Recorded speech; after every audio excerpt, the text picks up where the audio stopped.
Welcome to this week's Hymn of the Week. This week we have 855 in Evangelical Lutheran Worship, Crown Him with Many Crowns. The text is by Matthew Bridges and Godfrey Thring.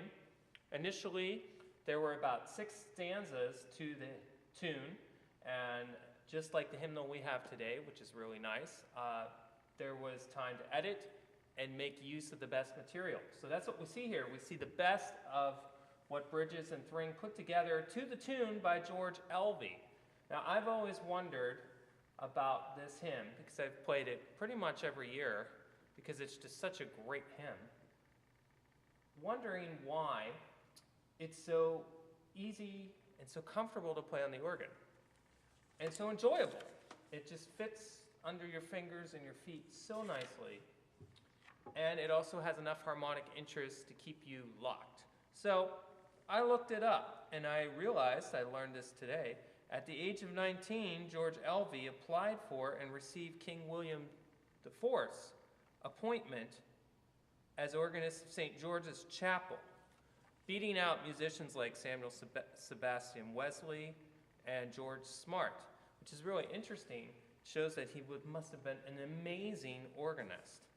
So that would line up with the history of this hymn tune. The other thing to think about is the text, and we have crown him the Lord of love, crown him the Lord of life, crown him the Lord of years.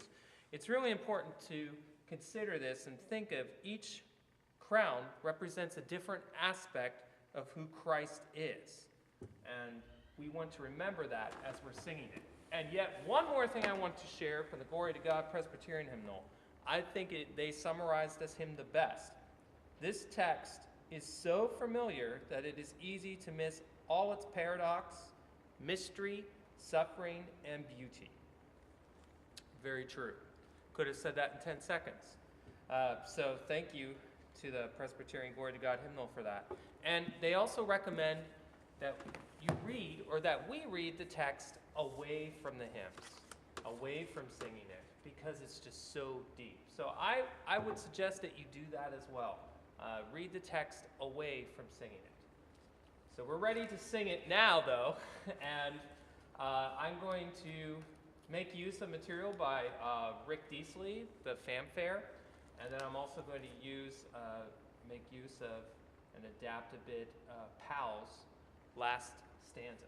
So we'll get a nice fanfare-ish feel to begin, so it will allow us to sing jubilantly. The other thing to think about this hymn is that you just basically, there's not many dynamic changes. So you just sing it big and bold the entire time. So here we go.